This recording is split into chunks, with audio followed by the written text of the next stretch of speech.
Welcome to the Joy of Cruising podcast with your host, award-winning author Paul C. Thornton, a weekly conversation with the amazing cruisers featured in the Joy of Cruising books, comprised of The Joy of Cruising, Cruising Interrupted, new release, The Joy of Cruising Again, as well as other fun, informative global cruise personalities.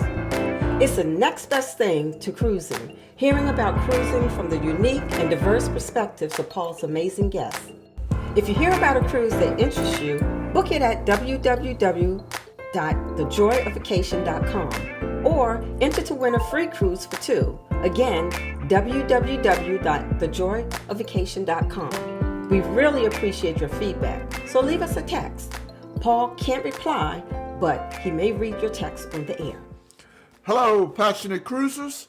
I am delighted to welcome this week on the Joy of Cruising podcast, Jon Saxx, saxophonist extraordinaire. Have we got a fun show for you today?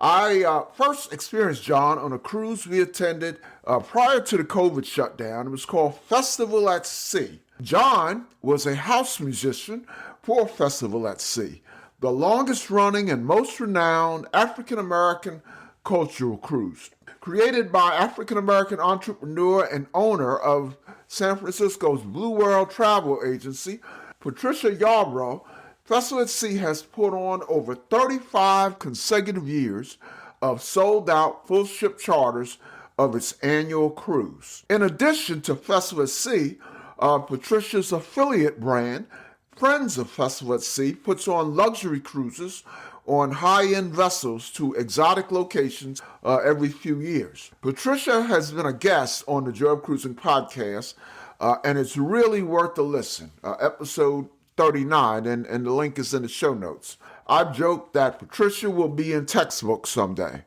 except maybe in Florida. Cheryl and I had recently had the opportunity to experience Jon again, this time up close and personal, when Friends of Festival at Sea put on an amazing itinerary river cruise in southern France on Ama Waterways Ama Christina, coupled with 3 days in Paris. Besides being a part of the evening entertainment on Ama Christina, Jon headlined a gospel brunch event. It was during the Friends of Festival at Sea gospel brunch when Jon shared his personal testimony that I decided I had to bring this gentleman with this great story to the listeners of the Joy of Cruising podcast. Jon Saxx was voted Best Local Jazz Artist in South Florida by Miami New Times in 2008 and has performed with jazz and R&B stars Najee, Montel Jordan, Howard Hewitt, and performs the monthly national anthem performances for the Miami Heat. Jon Saxx was born in Cincinnati, Ohio, attended college at Miami University in Oxford, Ohio, and graduated with a degree in manufacturing engineering. Yep, you heard me right, manufacturing engineering. He was employed by Johnson & Johnson as a medical device engineer for 4 years in Miami, Florida. Jon's musical inspiration was Mr. Wright, his saxophone teacher, who taught him to go beyond playing the music to making the music a reality for himself and for his audience. Witnessing Jon Saxx in his element, whether or not his eyes are hidden under one of his trademark hats or his fantastic three-piece suit, you realize you're watching a man possessed by the spirit of jazz that's as natural as his own heartbeat.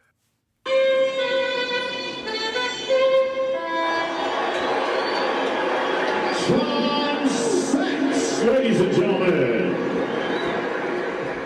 Welcome, Jon Saxx, to the Joy of Cruising podcast. It's a joy and an honor to be here. You are amazing on purpose. Good to see you again, man. How you doing? Man, I am amazing. I'm amazing on purpose, man. I'm just having a good time. I'm enjoying this with you today. I'm enjoying sharing, telling good stories, and just having a good time with your guests. Well, I know you're all about a good time. I had a good time with you just a few weeks ago in France, but we'll get to that. So before we do, discuss, you and the cruise in France and your involvement, with Festival at Sea. Give our listeners the basics about yourself, where you're from, where you live, growing up, anything you would like to share with us. Okay, my name is Jon Saxx, my stage name, which would be my alter ego, which is not Jonathan Ross, but how I became Jon Saxx is more as an alter ego. I am originally from Cincinnati, Ohio. I grew up around an amazing family that loves to have a party. We used to host Father's Day at our house every year, so we definitely know how to have fun. Background, my parents, my father is a Vietnam veteran, one of the first Black police officers, lieutenants in his school district. My mom was a first Black in her school district as a teacher and as a principal. So, they believed in life being a project to be managed. You got to speak a certain way. You got to be a certain type of way. So that was instilled into me. I went off to Miami University, which is my mom's alma mater, aunt's alma mater, to become a manufacturing engineering. The saxophone was always something. Now let me jump in, John. Manufacturing engineering. That sounds heavy. My head hurts just saying that. Oh, it's just like a professional problem solver. That's all. I just understand how to take things apart and play with them and put them back together again. It's like putting together a puzzle. There you go. But I think Career Day is where it all happened for me. Career Day, the engineering was inspired and the music was inspired. And those two things were kind of changed my life. And that's why I talk to so many kids in Career Day, specifically 3rd, 4th, and 5th grade. But an engineer from Johnson & Johnson inspired me to be an engineer, which I later on got an engineering degree, played Kappa Alpha Psi. I walked on to play basketball with Wally Zerbiak, went to the Sweet 16. Wow. Miami University in Oxford, Ohio. Pledge Kappa Alpha Psi, Fraternity Incorporated. And that pretty much changed my life as far as having a purpose-driven life with a purpose-driven plan. So no matter what I put my mind to, it was going to be achieving in every field of human endeavor, on purpose, with purpose, for a purpose. And the saxophone at that point was just a stress reliever. That's all. Okay. Okay. Coming up in Miami, I was very highly involved. I interned with General Motors in Detroit as an engineer in charge of new product development.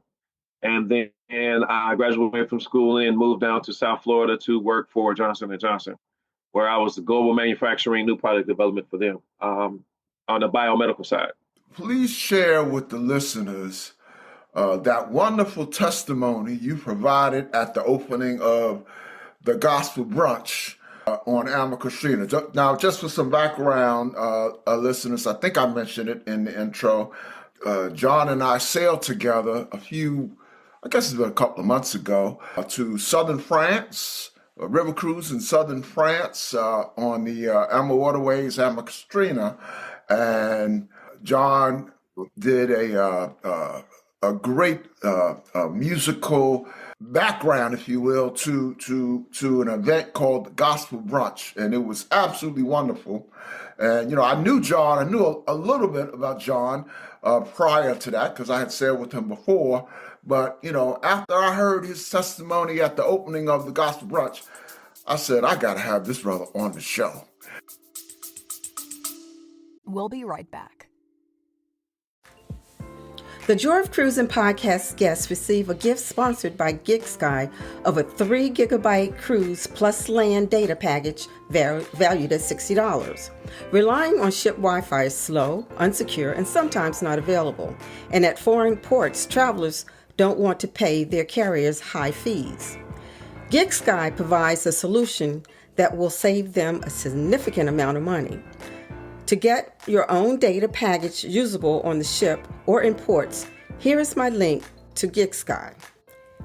https://gigsky.pxf.io/NLOXOR. This can be found in the show notes below. For a 10% discount, use the code Joy of Cruising.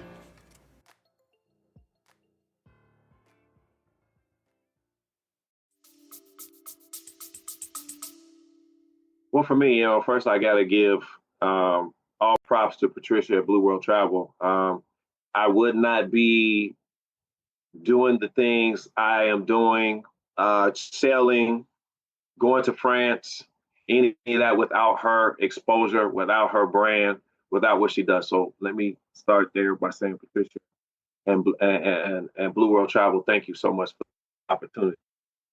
Yeah.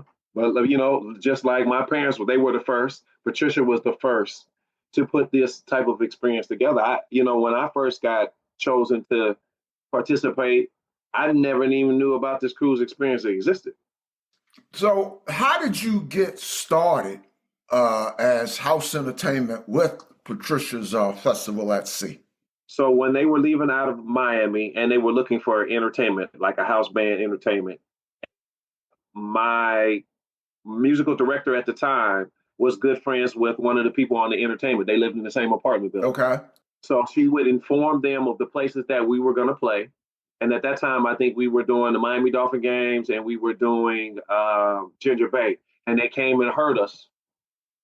And then they came to us. They said, we're going to give you a phone call because we are looking for a band for this upcoming cruise we got going on. And I said, okay, cool, perfect. They heard us. I guess they took some video. And then I got a phone call from Art at the time, who books all the entertainment and stuff. And that's how it all happened. And so when was this, John? This was in 2010. Okay. We were selling on the Carnival Valor. That's when she was doing Carnival. And like I said, this was only a try-off. This was supposed to be a one-off. They don't repeat entertainment and they don't repeat talent. So we were just supposed to come on there that year to do our thing to see what we could do. And then after that, we knew that was it. So this, it was a one-off for us. But we did so.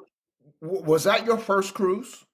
No, that wasn't my first cruise. I was doing 3-day cruises on Carnival for different charities. We would get enough people on, and we do it for charity events. And so we go to the Bahamas. I would set up a party in the Bahamas for the guests. We would have a party over there, and then we would come back. Okay. So I was used to doing it like that, but not a cruise just full of people that look like me. No, never. Mm-hmm. Never. So talk a little bit about that first experience with Festival at Sea. I can relate to what you're saying. People that look like you. I remember my first cruise on Festival at Sea, as I explained to the listeners, world's oldest and greatest African American cultural cruise. And for me, I was just moved to be on the ship. Not to mention all of the wonderful activities that took place over the course of the next 7 days. What was that first cruise like? That first cruise with Festival at Sea like for you? I mean, for me, it was just I would probably put it to going like to an amusement park and just having the type of fun that you never thought you would have. I mean, people were nice. There was activities going on every day. The music was amazing. It's just everything that you think of and imagine that you want to do is just on this cruise and with people that look like us. And I think that right there, I party for a living.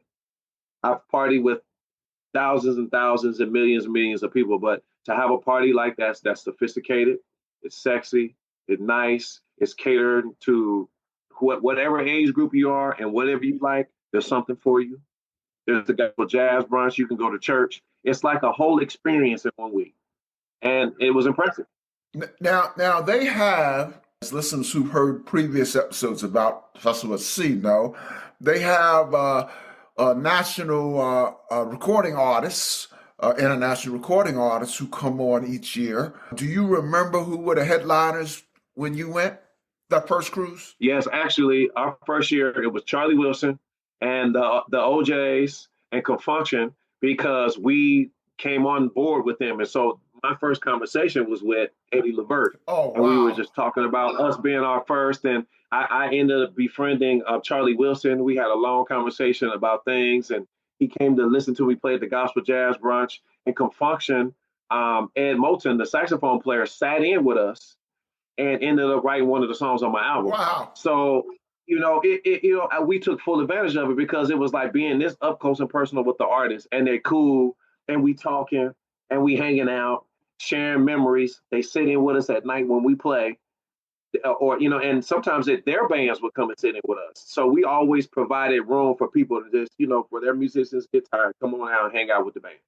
So for me, it was an undescribable, unforgettable experience because I had all access to whatever I needed to Yeah, I see. tell you, you mentioned one of my favorites. I can't get enough of Charlie Wilson. I just saw him a few months ago at the Essence Fest, and I'm going to see Yes, sir. him in January because I'm taking the Soul Train cruise in January, and so Charlie Okay. Wilson Okay. and Jeffrey Osborne are the headliners, but there are just tons of other entertainment from Soul Train's heyday, so that's going to be Okay. exciting.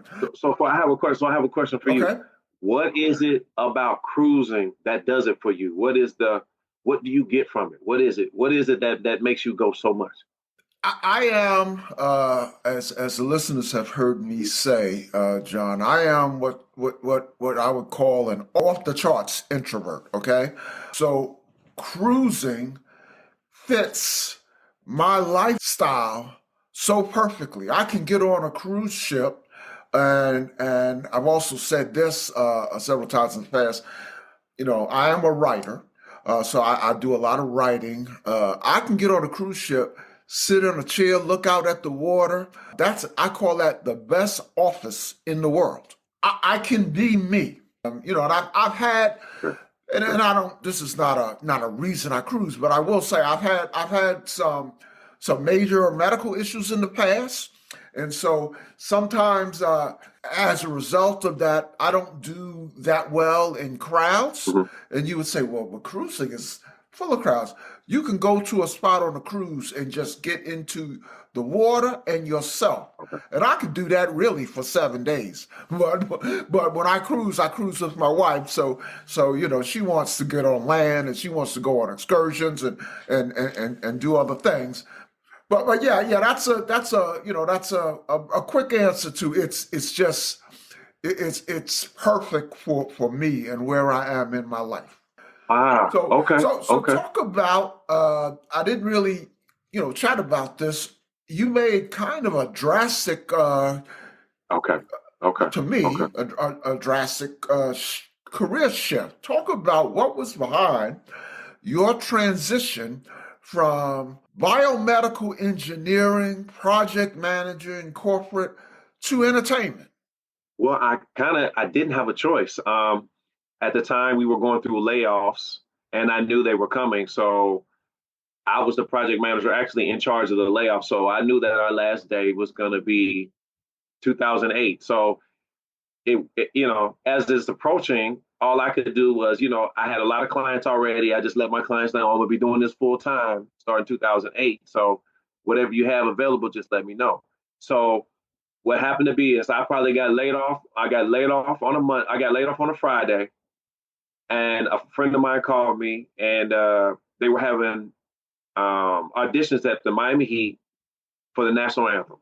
So he gave me a call. We set up an appointment. I went up to the office, performed the national anthem. They said, "What are you doing on Wednesday?" And so 2 days later, I was doing the national anthem for 36,000 people once a month, and that's what kind of opened up the whole Jon Saxx playing in Miami, entertainer, getting the recognition. So I didn't really have a choice. I just wanted to see what I could do. I gave myself a year. I'm gonna give myself a year to see what I can do with the saxophone, and if not, then I'll just go back to corporate America. But I I, wanted a break. I used to be a Miami Heat fanatic, so I have a question about Miami Heat that's coming up. So let me hold off on that. But Okay. but when you were doing you went you auditioned for the anthem, Uh and then huh. you did some other things during that. Let's say that first year you left Johnson and Johnson. Were you were you even casually trying to find a job in corporate, or did you kind of already know that this is what you wanted to do? Well, I never necessarily wanted to be a musician because I already played at church. So every Sunday I had Wednesday night Bible studies. Pastor has funerals or whatever, pastor anniversaries. I was already doing that. So being a Okay. musician was not necessarily the goal, but it became the goal. So I started a company and I said, yeah, if I'm going to do this, let's do this right. But it just started out as the national anthem. And it grew because people would ask me, do I do shows and things? And then so I started doing parties for the Miami Heat, with the Miami Heat. I play golf. So I was infused into the golf stuff and then clients and so forth. And then the third year, the Dolphins picked up. The fourth year, and the rest of the teams picked up. So it was just for me playing tribute the national anthem as an anthem performer for the team. Okay. Okay. So before we get into those sports teams, I know that you've opened for and jammed with some amazing artists. In fact, I'm gonna post in the show notes, or maybe not in the show notes, but in some of the promo for the show, some of the people that you've opened for and even played with. But tell us, walk us through highlights of the entertainment aspect of your just multifaceted career. Yeah, it's always been, I've just been guilty by association. My relationships are the ones that open up the opportunities. So I'm a member of Kappa Alpha Psi. I would use that. There were different party promoters and people that I played for, and they would open up these opportunities for me. Patricia, she opened up the opportunity for me to be a house band. And so we just always open up the opportunity for people to play. So after they get finished with their show, it's nothing for Teddy Riley or Dave Hollister or Taylor Bell's band, their singers, come and sing in with us. And or if I'm playing at an event here, Clarence Clemens and I used to do the national anthems together. So I'm just guilty by association because of the people that I'm already playing for and already entertaining with. So I just happen to be there, and they'll just come and ask, can they sit in? I'm like, sure. But the great thing about it is my band has always been musicians who are from the church. So we can adjust and adapt to whatever the song, whatever the situation is, which made us very unique and versatile. Name a few more that now Clarence Clemens, he played with. He played the saxophone, the tenor. He played with Bruce Springsteen. Okay, yes. Who else have you? Najee. Now you played with Najee, right? Yeah. Najee. He came into the club one night where I was playing, and he was about to get ready to go on the jazz cruise. And so a friend of his asked him to come, and he asked me if I could sit in. So cool. We had fun together. Najee Montel Jordan, that's my fraternity brother as well. So there was a cruise that he was on. He asked me to sit in when he did Careless Whispers, that album he did with Dave Koz. Oh, wow. So I played Dave Koz's part live, which was amazing. And then we opened up for Frankie Beverly and Mays at American Airlines Arena, which was just amazing because I knew the stage managers, and they said, they needed to open an act, so they called me. It's always been. We performed at Jazz in the Gardens, which was amazing for me because now I was playing in front of the city of Miami Gardens, which because of that year, it was Lauryn Hill, it was Mary J. Blige, K-John, and Tina Marie's last show. Wow. We opened for that. We didn't headline. And then because of our performance, the Miami Dolphins called us in for us to be game day entertainment for them. It's been amazing. We opened up for Morris Day and the Time, which I thought was amazing just to see it live. So I've been just blessed with opportunities because of the people that I knew and people that I played golf with. Have you had the opportunity to do Essence? I've never done Essence. Mm-hmm. Have you been? Have you been as a? I've been to New Orleans, but never for Essence. How about a little Jon Saxx in the spirit of the season?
Now, you brought up the Miami Heat.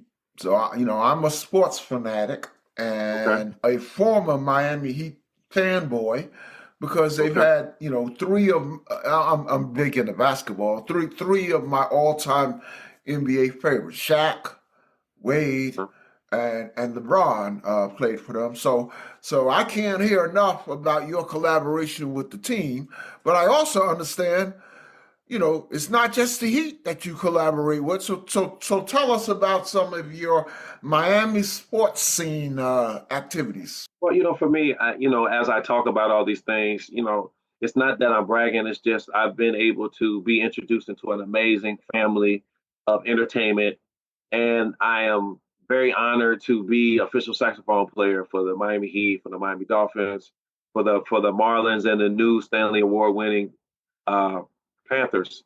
And I'm just very appreciative they allow me to do the national anthem, which is what I call the one song concert. But because I've been with the Heat since '07, I've been with the Dolphins since 2010. It was just a natural pairing that they wanted to help honor our country. Where when I go to the baseball stadium and both to the hockey stadium, I'm doing the Negro national anthem as well as the national anthem Oh, back to back. wow. So that's the honor that they give me during Black History Month. That honor. So it goes a step further for arenas like that. And I'm proud and privileged, but because of that, I get their players' parties and I get their coaches' parties and I get their golf tournaments. And it's just an amazing collaboration because, the entertainment or the entertainer, speaking of myself, knows how to play golf. So I'm a value add in many situations and many circumstances. So I knew I had a good sense of your background with the Miami Heat. But I didn't realize that you work with all the Miami teams. That is just great. Yeah, I'd like to say I probably have seen you because I spent before I retired here to North Carolina. I spent 9 years in Florida. I lived on the West Coast. I was in Fort Myers. But okay. we came to Miami a lot. But we came to Miami for concerts and Mhm. comedy shows, and of course, games. We've seen the Dolphins a couple times. We've seen the Heat, several times. So Mhm. I might have met you before I ever met you on Festival at Sea. Just didn't know how fortunate I was at the time. Well, you know what? I'm one of those guys. I'm hidden in plain sight. I'm like a chameleon. I just blend in. I'm always there. I got to the Miami Heat right after they won their first championship in 2006. A friend of mine, Rob Height, he went to University of Miami, top leading scorer in the ACC at that time, lefty, and he was the one that opened up that door for me. So, I mean, if it was not for the relationships that I had with my friends to open up those doors, it wouldn't happen. Now I'm asking this question as a sports fanboy. In your involvement with the teams, do you have you gotten a chance to get to know any players? Yes, Dwayne Wade's sister, I used to do her. She owns her own hair salon. I used to do events for her, and because of that, I did events for his mom, and I've done events for his father as well. So, a lot of the players' moms I end up getting cool with because birthday parties and stuff like that. So it's a family thing, not them directly. They just might happen to be there, but it's just a family. Like what I'm saying, like I said, it's one big family. So it's usually the moms that hire me to do different things for birthdays and so forth and so on. So, but yeah, Dwayne Wade is one. Channing Crowder's mom, which is amazing. I play a golf with a lot of these guys, and so I'm just kind of guilty by association because of the groups that I'm in. Hey, let me ask you this. I do know that the owner of the Miami Heat is the owner of Carnival Cruise Lines. Uh And huh. and I recall, back in the days that I was a avid Miami Heat fan, the team he would occasionally take the team on cruises. I'm sure there were no other people on the ships, and plus he owns not just the Carnival Cruise Line, but he owns their luxury. They have got a couple of luxury lines with small ships. Did you ever get a chance to go on a Carnival cruise associated with the Heat? No, I don't. I've never done a VIP level like that with the Heat, but I've done it for the Super Bowl. What they do is the Super Bowl 2007 Uh-huh. or 9. So what they do was for their execs, they took the Carnival Cruise Line out. They'll take it out for like 4 or 5 hours to just to have a party because there's so many people in town. So some of the execs stay on the actual cruise line. So they take them out, they party, and then they come back. So I was the entertainment for that. Oh, So wow. through other sports, through other avenues, I've done it, but not specifically with the Heat. I did that for the Super Bowl. Wow. Wow. Let's shift gears a little bit and talk about cruising. The cruising community likes when I ask people about their cruising background. So when and on what ship was your very first cruise? It was with Patricia in 2010 on Carnival Valor. Oh, I thought you had said prior to that you had done some short cruises with your. Oh yeah, well just one. I don't remember the name of the cruise because I was just in charge of entertainment. So it was a charity down here that was trying to get established, and their first charity event for raising money was to go on a cruise. Okay, So, okay. So we brought 300 people in there so we could get the rooms that we needed. I set it up with my fraternity brothers in the Bahamas. So we get to the Bahamas, we have a party over there, then we get back on the ship and we have a room that have a comedy show and et cetera, et cetera. So Oh, I don't okay. remember the name. I don't remember the name as a weekend to the Bahamas. Yeah. My guess is it was a Carnival ship, but It was Carnival, definitely yeah. a Carnival ship. Yep. So on that your first long cruise, like a 7-day cruise, was the Miami. I'm sorry, the Carnival Valor, right? Carnival Valor with Festival at Sea. Now you had only gone on 3 days before. I guess you probably learned after that first experience. You didn't have to worry about seasickness or anything like that. You weren't anxious at all going on your first long cruise. Oh no, I was just at the bar. That's usually my hangout spot. At the bar, having a good time, and meeting all the bartenders and just having fun. I mean, that's what it was. And at the time, we had guys cheeseburgers. So those cheeseburgers are off the chain. Tell me about it. So between guys cheeseburgers in the bar, I was good. I was doing real good, Not a worry in the world. man. So what were your initial I know your initial impressions. You alluded to those for a festival at sea, but what was your initial impressions of cruising in general? You asked me what do I like about cruising? What do you like about cruising? It's the people. For me, Festival at Sea has taught me it doesn't matter where you are, what you're on. It's the people that you're with that make the party. For me, as a cruiser now, is a little different because remember, I'm brought in to entertain. Right. So that means that yes, you probably have a local saxophone player that you love to go to. Yes, you got probably a local band that you like to go to. But on this ship, we're gonna give you some entertainment that is just as exciting, if not more, because this is the level that we're supposed to be on. Because now you're on vacation to come see us, and it's our job to give you everything that we have.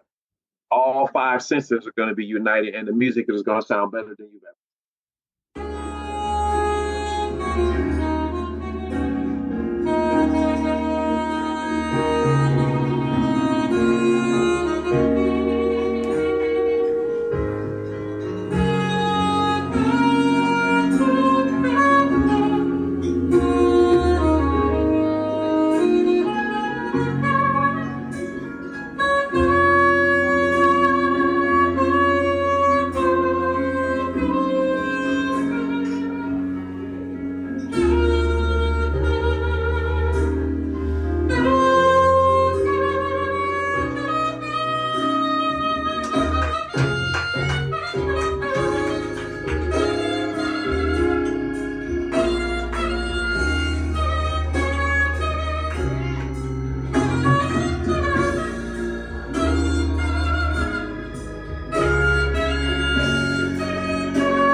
after Valor, when did you cruise next?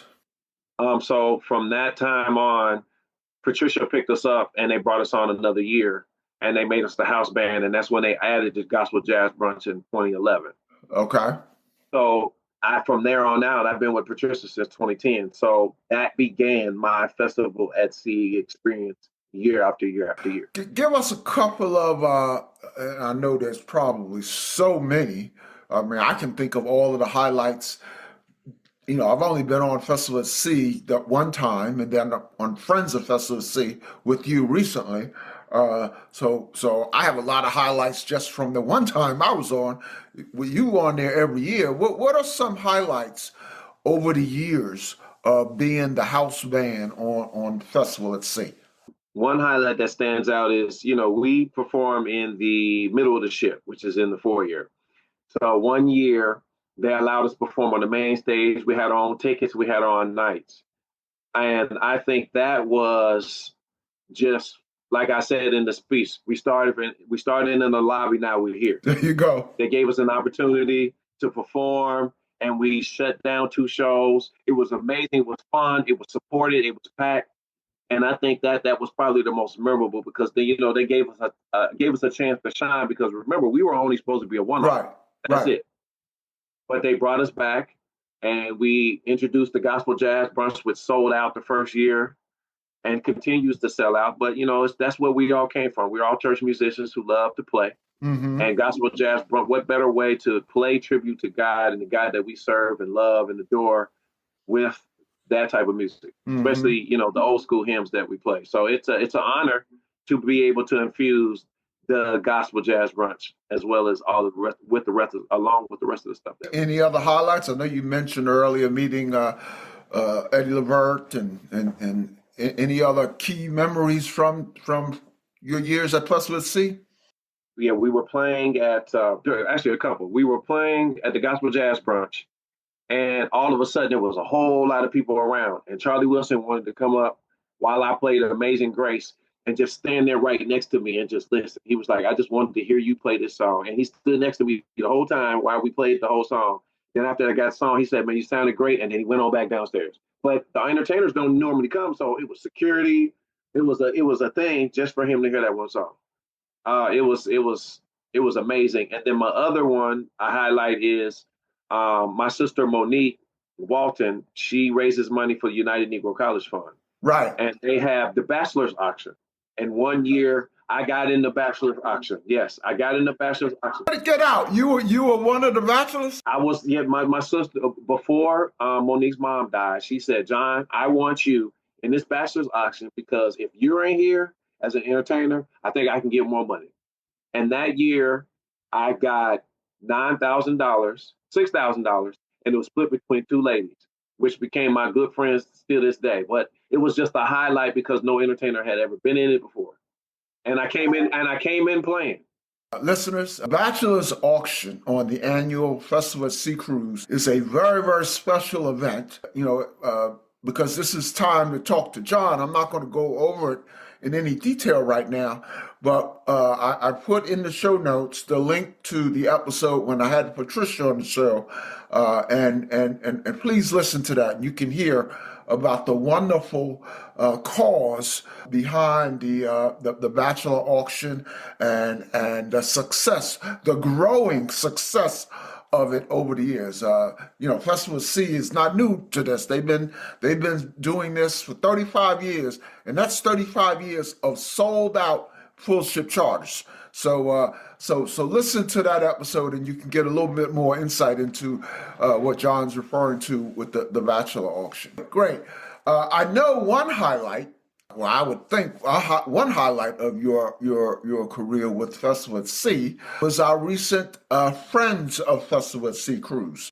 Oh, yeah, okay. Well, Friends is a little different than Festival. When was your first Friends of Festival at Sea activity? We went to the Dominican Republic for Friends. I can't remember the date, maybe 16, but it was a land excursion. So they told me that was my first Friends one that I did, but Patricia, she's like a second mom. Herbert, Kevin, Martin, I love them. So they really are the ones that allow me the opportunities. And she came to me and she said, John, we want to we're thinking about adding the gospel jazz brunch to the Epicurean France tour or riverboat. Would you like to accompany us? We're going to bring Damon Williams. We're going to use you. I brought my, DJ Randy Page so that we could, take it to the level that, she envisioned taking it to. So for me, it was life changing because I had never been on a riverboat. I hadn't been to France and I hadn't been to Paris. So for me, it was an opportunity of a lifetime to do the same thing that got us there again. And that's praising the Lord on the Gospel Jazz Brunch. So for me, it was life changing, going through the lock experience.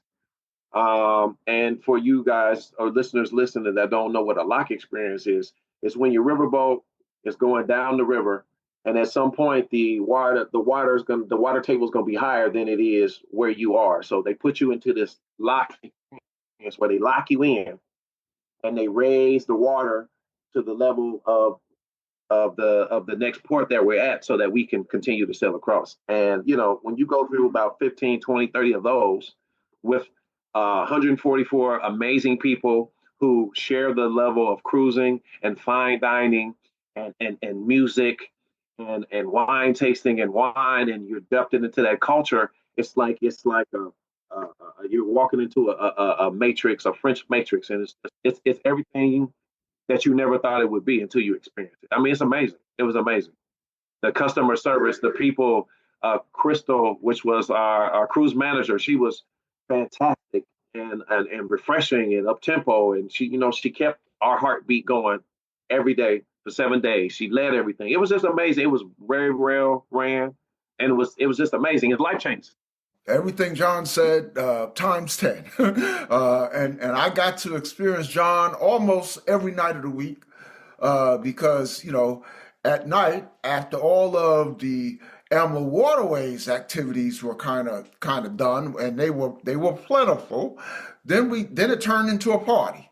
There was a DJ.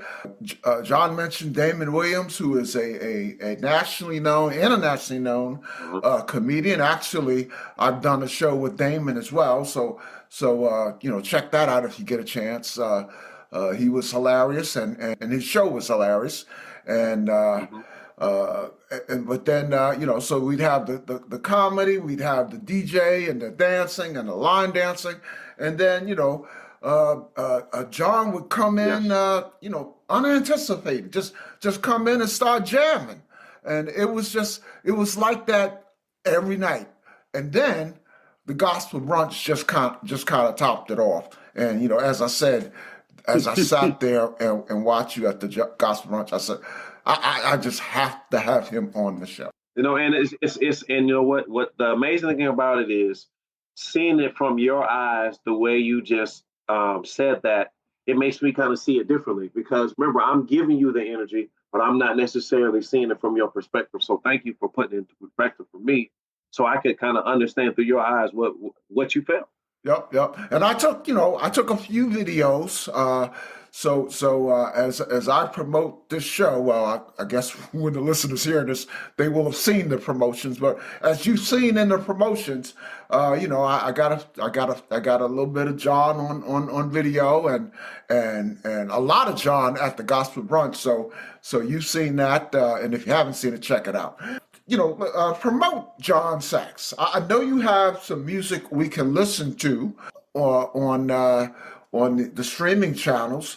So talk about that, and talk about how we can access your recordings, and then I'll ask you about live performances. If you want to find me, you can go on any platform, Google, YouTube, anywhere you want to go, and type in JON space SAXX. Yeah, and it's easy to find. You want to have the Jon Saxx experience, and that'll give you the jazz. You can say Jon Saxx Christmas, that'll give you the Christmas, or you say Jon Saxx Gospel, and that'll give you the gospel experience. Just ask and you shall receive. But I'm easily found on Instagram, Facebook, Jon Saxx, or you can tune into my website. You just have the experience at jonsaxx.com. the albums and stuff will open up for you after you watch the movie. Okay. So what does Jon Saxx do in your me time when not cruising or performing? So two things. I am an avid golfer, so you'll usually catch me on the golf course. And I'm also the president of a charity called Prestige Club. It's a non-for-profit in Davie, Florida. We help families in need. We use the tools and techniques that we call music, magic, and Muppets. We teach etiquette class. We take care of the families that are in need that the hospitals cannot help or assist. We try to help to assist all those friends and family. We have a couple of different school districts that we use in Dania. And we teach them etiquette class. We teach them how to tie ties. We teach them how to ballroom dance. We're actually having a big picnic this Saturday at Branford Park. It's our big 20th annual Bart Reed Love Fest picnic where we bring in 3,000 families and we let them write a letter to Santa. We have arts and crafts. We feed them. We entertain them. We bring out our Walt Disney World connections and Circus Soleil connections. And we just make the kids feel amazing, just like a kid should. Well, listeners, this is what you call a man of passion and commitment. Because I asked Jon what he does in his me time, and everything he said was pretty much in service of those in need. I like that. It takes a village. It takes a village. Yep. Let's talk a little bit about the future, Jon. What cruises do you have coming up? Well, now that I've been introduced to this riverboat cruise, I would like to take the one that they have in Africa. There's one that they have in Portugal. There's one that they have in Egypt. I mean, it just takes it to another level when you're introduced to something different. So I think I would love to venture out and do, some more of those riverboats. I'm just enjoy being on the cruise and being the entertainment, period. So, wherever Patricia decides to go, I'll be there. Anything the friends are doing, I'm always down to participate because it's just a nice touch. Mm-hmm. Now I know that you'll be on Festival at Sea. Unfortunately, listeners, I can't say a whole lot about the upcoming Festival at Sea, which is in July of 25, because Festival at Sea sells out within minutes. The previous year. So Festival at Sea is long sold out for 25. But if you're interested in it, get on the waiting list. You get on the waiting list for 25, and you can, 26 is your, that's where that hasn't been booked yet. But yeah, 20 every year is a sellout. But for 2025, if you get on the waiting list, there are a lot of people who decide last minute that they don't want to, and it's a good way for you to actually get on board. Definitely get on the waiting list. I recommend it highly. Do you do any leisure travel? A lot of my travel is based around my occupation, which is perfect for me because I get a chance to see places that I wouldn't have normally saw, like France, because of what the saxophone opens up for me. I get a chance to play for the exotic cars. I get a chance to play for the old cars. I get a chance to play for every sporting event. I've even done the White House staff and all the last 4 presidents. So it's opened up a lot of doors for me. For me, it also allows me to give back to the 3rd, 4th, and 5th graders in Career Day, which is where I really prefer to be because I want to be able to help your kids change their mindset, give them a swag board, which I call a strategic way of achieving your goal. I'm actually writing a book right now. It's called Amazing on Purpose, The Power of Swag, because I want to help kids find the right the mindset to make things that are hard fun so that they can be who they want to be. The 5 questions that we ask: who are you? What do you want? Why do you want it? How do you plan to achieve it? What's going to be your reward? And what legacy are you going to leave behind? So we want you to kind of focus on your life and, make it amazing on purpose. Man, you must be reading my mind because the next question I was going to ask you was, what does the future hold for Jon Saxx? And before I could get that out, you talked about your book, and that is just a wonderful gesture.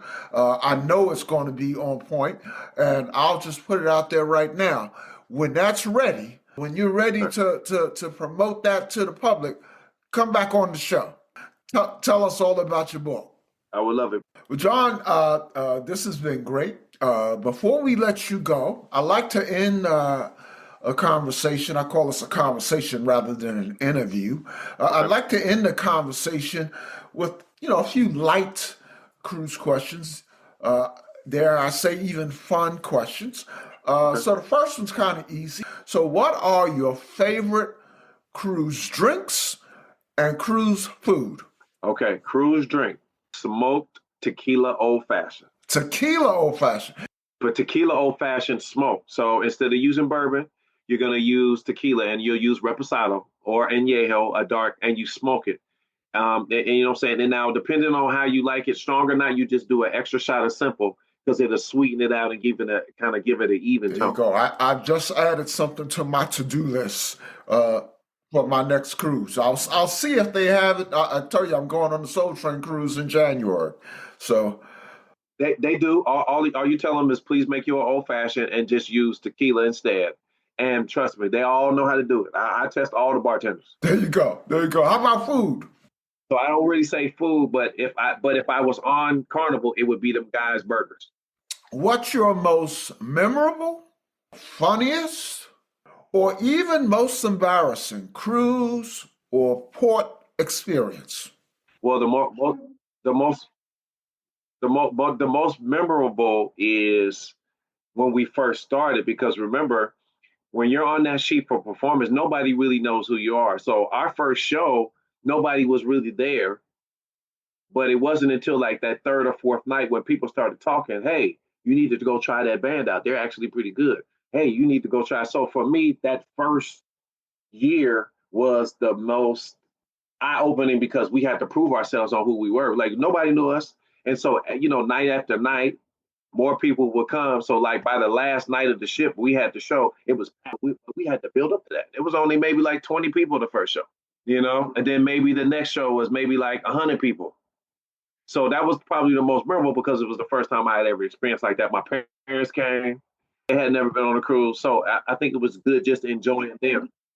Yeah, my parents have always come. My parents came with us for the first 6 years. My mom and my dad came for the first two. And then eventually I had my mom, my dad, my aunt, my uncle. It's like 20 of us. Oh, that's great. So my mom and dad have always come since day one.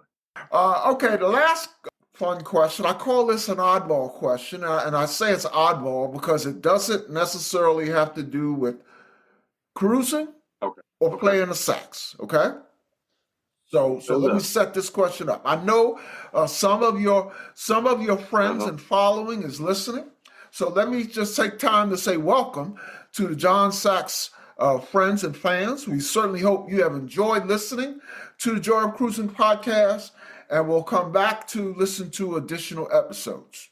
Jon, share one thing that my listeners and your friends and fans don't know about Jon Saxx. Don't know. I'm a huge roller skater.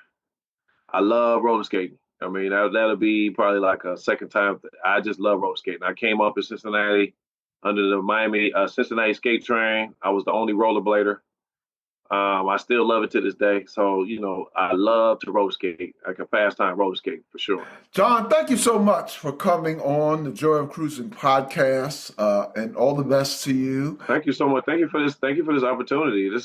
I feel like, we get a chance to sit here and talk and have a good time. And, you get to know me. They say life is not about having all the right answers, but asking the right questions. Sir, you did ask the right questions.